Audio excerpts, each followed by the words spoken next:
This video is brought to you by America First Insight. Help support the growing conservative movement by becoming a member today. And if you want to support this channel, you can also use the code REAL when becoming a member. Thank you and enjoy the video.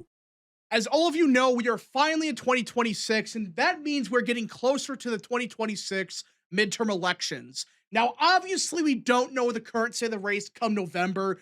Anything can happen. We don't know if it's going to be a blue tsunami or a blue environment. We don't know for sure. We can make guesses right now, but I really want to start talking about what 2026 will look like. Again, anything can happen. This is not a prediction or whatever. We don't know for sure what's going to happen, but I want to start talking about the current state of the races as of now. And we're going to start with the gubernatorial elections in 2026. There's a bunch of them, but this article for NBC News, it does a good enough job explaining kind of the main ones. There are some disagreements I have with it, but in general, it kind of gives a good list as to what races are the most important. As of now, again, anything can happen. You know, these are governor elections. Maybe we see a big overperformance in, say, New York again, or these other safe Democrat or safe Republican states. Something crazy could happen. But as of now, I mostly agree with this list. So let's get into it. And the first state they do mention is Arizona. And one important thing I do want to mention before I forget is this part right here. Arizona is one of the 5 states Trump won in 2024, where a Democratic-controlled governorship is on the ballot this year. The others are Kansas, Michigan, Pennsylvania, and Wisconsin. Yeah. So we have 5 states that voted for Trump in 2024 that currently have Democrat governors. And one of which is Kansas, a very Republican state. We'll get to that in a second, why I voted Democrat and the current of the race there. Arizona, actually, on this list, is the second most Republican state. It voted for Trump by a big margin. It voted for him by like 5 or 6 points. It was a pretty big victory. Was it as huge as Kansas? No. But Arizona was one of swing states, and Trump won by a very big margin, which is crazy to say. Just 5 years ago, everybody thought that Arizona was gone. It's a purple state becoming a Democrat state. But in 2024, Trump shocked everybody. We kind of thought he was going to do good in Arizona, not win it by 5 or 6 points. It was an absurd margin. He did great. And on top of that, being a Republican state, the Democrats have a bunch of problems. For starters, they're running Katie Hobbs, who is not electorally strong. Guys, in 2020 or 2018, she won on a fluke, and in 2022, she won because of Carrie Lake being a bad candidate. That's what happened. So both the races were basically flukes. And if you change one thing in both races, she would have never been the Secretary of State or then become the governor. So she won on flukes both times. In 2018, blue wave, 2022, Carrie Lake being a bad candidate. And right now, she's unpopular. She's very unpopular in the state. Nobody likes her. There was actually rumors that she was going to get primaried out. So Katie Hobbs is very weak. She's a very weak incumbent. She has a lot of issues. And the Republicans, they have some issues with Arizona. Yes, it's a more Republican state. But at the same time, they still could have a somewhat competitive primary. Now, not to the same scale as 2022. That was just insane. That was a big reason why Carrie Lake lost. The primary was brutal, not just for the governorship, but for, I think it was every statewide race. They had these brutal dogfights because the GOP establishment, they were pissed off with crap, and then they spent $20 million on each race. It was insane what was going on, and it hurt all the Republicans at the end of the day by big margins. So if those primaries never happened, we would have won not every race. I don't think Blake Masters would have won. Again, anything could have happened, but more than likely, Republicans would have, at the bare minimum, won at least a couple of statewide races that they barely lost, like the governorship, the AG race. They would have barely won them, or at least won them by just even by a point or something like that. So yeah, those primaries, they were bad. And this time around, I guess you do have a quote unquote competitive primary, but let's cut the shit, guys. Andy Biggs is going to win this primary. I don't even know why Schweiker is going to run. I mean, seriously, dude, you're gonna pull it like 5% and get like 5% of the vote, if that. It's just baffling. Like, you're not getting any support. And David Schweiker decided one day, I'm going to run for governor. In reality, he just wanted to spite Trump. And that's why he's saying, yeah, I'm going to run for governor. And Karen Taylor Robeson, she's kind of the only real threat to Biggs because she has money. And Trump made the stupid decision to co-endorse her with Andy Biggs. But the base loves Andy Biggs. And the GOP as a whole in Arizona, they don't have a problem with him. At least most people don't. Most people like the guy, and he has big support in the state. Not just from Trump or state legislators, but you could argue the biggest endorsement in this race, at least in the Republican primary, it's going to come from Charlie Kirk. And hey, guess who endorsed? Andy Biggs. And TPUSA, they're not going to let Andy Biggs lose this race at all. Especially in Arizona. We're talking about the capital, the stronghold of Turning Point. They're not going to let this race go to the Democrats or these other dumbasses like Robeson or Schweikert. They're going to do everything they can to get Andy Biggs the nomination. I just don't see how he loses the primary. The general is a different story. It's a more Democrat environment. I'm not saying he wins by 10 or whatever, but I do think right now, with all the current factors at play, I think Andy Biggs will be the GOP nominee. And as of now, I think he's actually the favorite to win the governorship in November.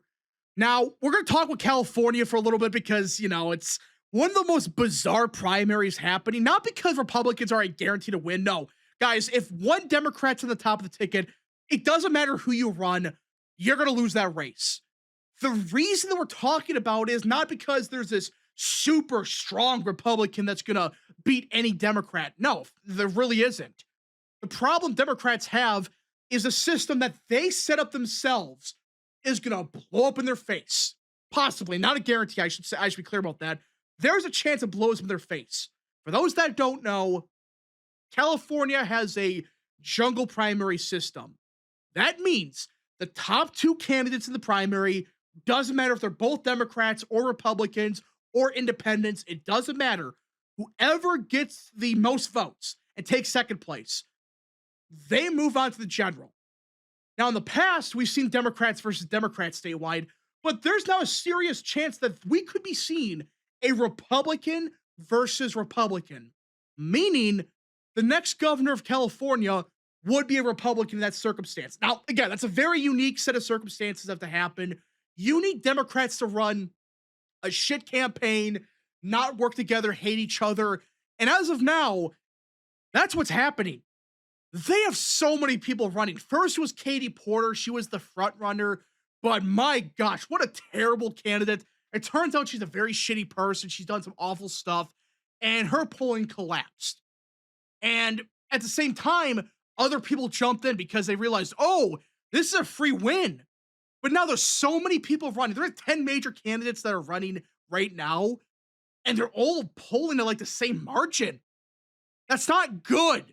Because if everyone's polling at like 5% or 10%, well, they split up the vote just enough where if Republicans, again, it's not a guarantee this happens, but the top two Republicans, if they split their votes evenly, and so far there's some polls showing they can actually do this, it would actually be a Republican versus Republican. If this happens within 5 seconds of this happening, I guarantee you the state of California would immediately change the law. They're going to find a way to force through a Democrat somehow, but still, there's a serious chance that you do end up in this scenario where Republicans are the top two candidates and Democrats have nobody. But they're going to find a loophole more than likely if that occurs. And even then, if they realize it's getting that bad, you're going to see people drop out immediately. But this race is so unique where everybody kind of hates each other. They want the other to lose. There's not a lot of team players here for crying out loud. You had Katie Porter and Eric Swalwell, though you're not talking about team players at all. So maybe you see it happen where, hey, Republicans could actually flip California, and it would be hilarious in that scenario. Seriously, that's the only way it can happen. There's no other real possibility. Maybe run some very strong independent and Democrats run a nutcase like Porter. Maybe in that situation, if he runs as an independent, they could maybe get close to winning. But even then, You're talking about California. You need to break the system to win. And there's a chance that happens. So we now got Georgia. And if I'm being honest here, it's kind of kind of a boring race. I know that seems kind of weird because we are talking about a Trump plus two state. It's not like Trump plus 20. It's like Trump plus two or three. You would think that this race would go down the wire, but right now, there's such little information we got about the race as of now. Again, anything can happen. That only thing you can really mention is that both primaries are shaping up to be very competitive. On the Republican side, you got three major candidates: Attorney General Chris Carr, Lieutenant Governor Burt Jones, who Trump endorsed, by the way, and everybody knows who this guy is, Brad Raffensperger, the Secretary of State, who a lot of people don't like.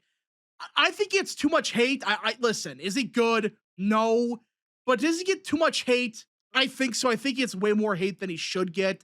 Is he as bad as some people think he is? No. Is he good? Hell no.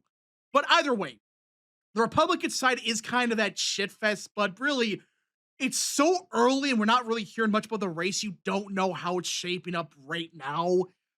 I think Burt Jones is a favorite. He is pulling in first place right now. He has electoral history, so it's not like he has no name recognition. He ran in the past. He won as lieutenant governor in 2024 or two, and all three of them really they have a good shot at winning. Whoever wins a primary, more than likely, I do think they have a good chance at winning. The Democrat side, meanwhile, I mean, you got Jeff Duncan running. I don't think I got to say much more. For those that don't remember, this was the quote unquote conservative and Republican lieutenant governor 5 years ago. Yeah, he was a Republican 5 years ago, but now he suddenly had a change of heart and is running as a Democrat. I don't think he's gonna win the primary, but that should tell you everything. The Democrat side, they have like a former mayor of Atlanta running. It's kind of a shit show. So right now we don't know enough about the current state of the race, but it could shape up to be one of the funniest ones. I don't think Jeff Duncan can win the primary. Yes, he's known as the guy that stood up to Trump, and maybe that helps in Georgia, but he's still a former Republican who was like pro-life 5 minutes ago, and now he's pro-choice. Could he win the primary? Maybe, but based on the current polling, I don't think he does. Now, if Democrats do nominate Jeff Duncan, they're going to get crushed. They could run against basically anybody. They're going to lose that race because the only people that Jeff Duncan appeals to are resist liberals and white boomers. That's the only type of demographic he appeals to. And maybe that helps to a certain point, but with it being Georgia, does it help that much? I don't know. So we'll see what happens, but if they actually pick Jeff Duncan, the Republicans going to win the race no matter what. Even though it might be a very bloody primary, which it looks like it could be, with it being three major candidates. You do have Trump back and Burt Jones, but still, he's not pulling like 80%. He's below 30 right now. And it is a runoff system, so more than likely it would be Burt Jones versus Raffensperger. I don't see Raffensperger winning that race. Could he win it? Yes. But I don't see him really winning right now. We'll see what happens. But right now in the state of Georgia, kind of a boring race right now. Could it change? It probably will. When we get closer to the primaries, it might get very bad. We shall see, though. Now, for some reason, they mentioned Iowa. Guys, this has become the new the Democrats' pipe dream now. For whatever reason, they just keep insisting that this is the year they're going to win Iowa back by a blue wave margin, by 25 points. They're going to win it because of some bullshit special election. Right here, NBC News cites these recent special elections in Iowa as proof of this magical blue tsunami. No, the reality is the Democrats are not winning Iowa. Could it be closer than it should be? Yes. I think Republicans have some very weak candidates running, and Democrats, they might have some. They do a strong candidate running in Rob Sands. So, yeah, maybe Rob Sand could overperform a bit because he won statewide races before. We all know, we get the point. But really, do we really think the Democrats are going to win this race? Really? Special elections don't mean shit. 90% of the time, it doesn't mean squat. Especially these races that have 5 people to vote. And that's the crazy part. These races have like 2% turnout. Nobody votes except partisan Democrats. What do you think's going to happen? It's still a big problem. It shows Republicans they got to get their voters out to vote no matter what. But still, this idea that Republicans they they're going to lose Iowa because of special elections, really? This became their new pipe dream ever since 2024. Remember that bullshit poll from Ann Seltzer? Republicans going to lose Iowa by 5. And every Democrat operative, everybody was saying it's over. It's a blue tsunami. And it was one of the biggest polling misses we've seen. And one of those noteworthy ones, because we're talking about a pollster that had a long history of being correct, and she was full of shit. She lied, she made shit up, she worked with Democrats, and we all know the story by now. But ever since then, Democrats have deluded themselves into thinking, this is the year we're going to finally win Iowa. Could it be closer? Sure. But to say you have a serious chance of winning, you've been saying this every single day since 2024, if not a bit earlier.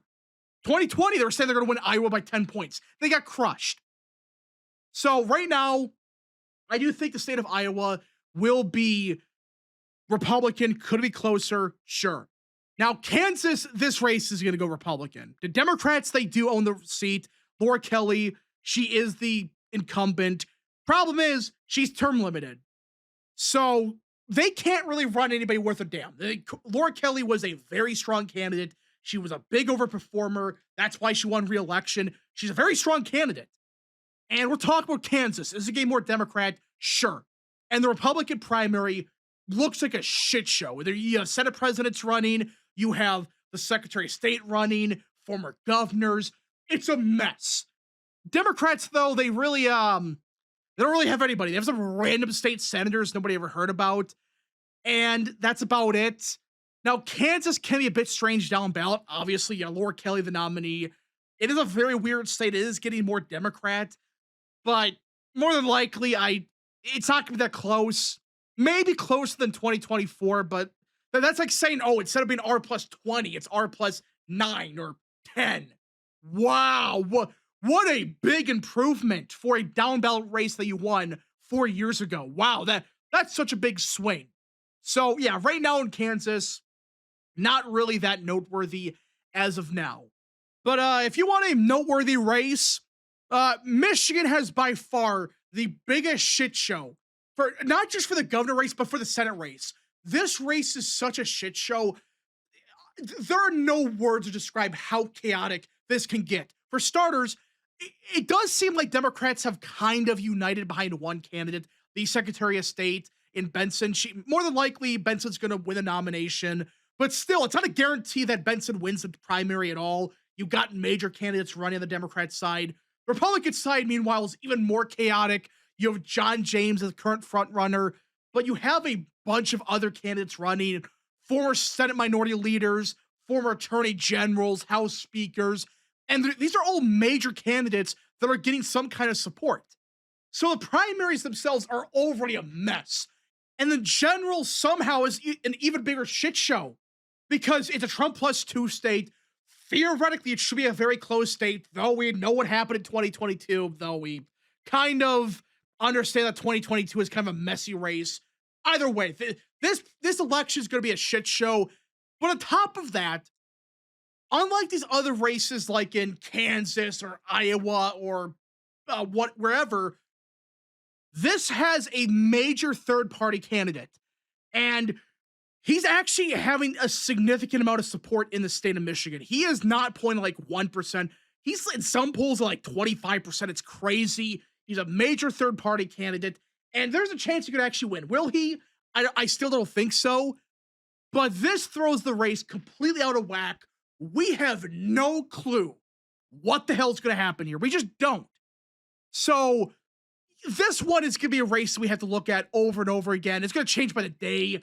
We don't know for sure who's going to win the primary. It looks like it could be John James versus Benson, more than likely. But still, it's not a guarantee they both win, especially John James. And there's still that major third-party candidate who has serious levels of support. who's running as an independent, even though he's a Democrat. That should tell you everything about Michigan right now. And Nevada, really not much to talk about here. This is the state of Nevada. Yes, Democrats, they united behind Aaron Ford, who is the state attorney general. But Joe Lombardo's going to win. This happens every time Republican becomes governor here. They win re-election by an ungodly amount. Back in like 2010, they won by like 70 points. I think, yeah, even though it was a red wave, we all know that. This is a state that usually the Republican incumbent, they tend to do very good. And Lombardo is very popular. He took down an incumbent who I know was weaker, but still, he is very well liked. He knows what he's doing politically.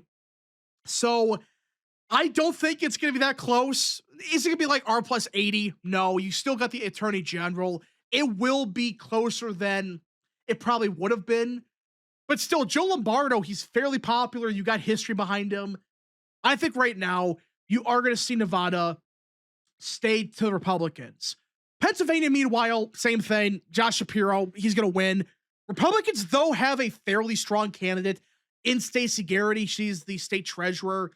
Thank God that Mastriano's not running again. There were rumors he was about to, but he was kind of forced out of it. He was told, no, you're not running. You're going to get crushed. We're getting behind Stacey Garrity, who is a very popular state treasurer, a very strong candidate. And will she win? No. Josh Shapiro is a different animal. He's an electoral juggernaut, but it's not going to be as bad as it was back in 22. More than likely, it won't be. That was just such a beatdown that there's no way that you can replicate that, especially against somebody that is a state treasurer like Stacey Garrity. Though, to be fair, we are talking about Josh Shapiro, a very strong candidate. So we'll see what happens, but more than likely, it's going to be a Democrat race. More than likely, I don't see the Democrats lose unless they force Josh Shapiro out, which that's not going to happen. He is going to try to win this race as much as he can because he wants to run for president. Will he be able to? We'll see. But with Stacey Garrity running, it should stop the bleeding a bit in Pennsylvania. We shouldn't lose by 20. We should lose by like 5 or 10, somewhere in that range. Not good, but better than Doug Mastriano. It should be a bit closer, but Josh Shapiro, he's very popular. We shall see. And finally, South Carolina. Let's cut the crap. Nobody cares about the Democrat primary. Not really general. It comes down to the Republican primary. It's an utter shit show. Everybody's running. Nobody likes each other. And it comes out of Trump's endorsement. Everybody is just banking on Trump's endorsement to save them. You have Nancy Mace running, Ralph Norman's running, Alan Wilson. Just everybody that could run is running for the seat. And whoever Trump picks, let's be honest, they're going to win the nomination, more than likely. Because with it being a runoff system and it's a statewide race, more than likely you should see that candidate win. And with Trump's endorsements, especially, for statewide races, he tends to go with people that he knows can win the primary. And with it being in South Carolina, it should be whoever Trump picks wins. Though he stays out of it, who freaking knows? Nancy Mace's name recognition, but is she that strong electorally? We have doubts about that. Ralph Norman's pretty good. You got the state attorney general. You got people running that they're not going to lose. Democrats are not going to win at all. Just, guys, let's cut the crap. They're not going to win. Could it be closer because you have a very brutal primary? Sure. But at the end of the day, South Carolina should stay Republican by a big margin. And finally, Wisconsin. Oh boy, another one of those disastrous primaries for Democrats. They have everybody running. You have Medela Barnes running. You have Sarah Rodriguez running. You have everybody that could actually run for the seat running, and they're not strong candidates at all. You're not talking about the top recruits they could run. Tony Evers retiring. That was a big blow for them, though there are questions as to if Evers' health is bad. But still, at the end of the day, if you're the Democrats, you wanted Tony Evers to run for re-election again. Now you have a shit shower primary. They all hate each other yet again. That's why Barnes entered the race. He has by far the most name recognition. But can he win the primary? We shall see. Republicans, meanwhile, it's pretty simple. Tom Tiffany, unless Trump intervenes and endorses Josh Schoeman, Tiffany's win the primary. There's no way in hell that he's losing this race, or at least in the primary. The general, though, we're talking about Wisconsin. It gets very wacky in midterm elections. Anything could happen. But Wisconsin is one of those races where it's not really the Republican side people are focused on. It's the shit show known as the Democrat primary. It's bad. It's ugly. You have everybody running that could run. And there's a chance that any of these guys could win. More than likely, Barnes wins a nomination. But who knows? Maybe they pick somebody else. Maybe they go with Sarah Rodriguez or whoever. But anyways, folks, thank you so much for watching. If you guys did enjoy, smash the like button down below, subscribe, share with your friends, and of course, join the channel today. Godspeed to all of you.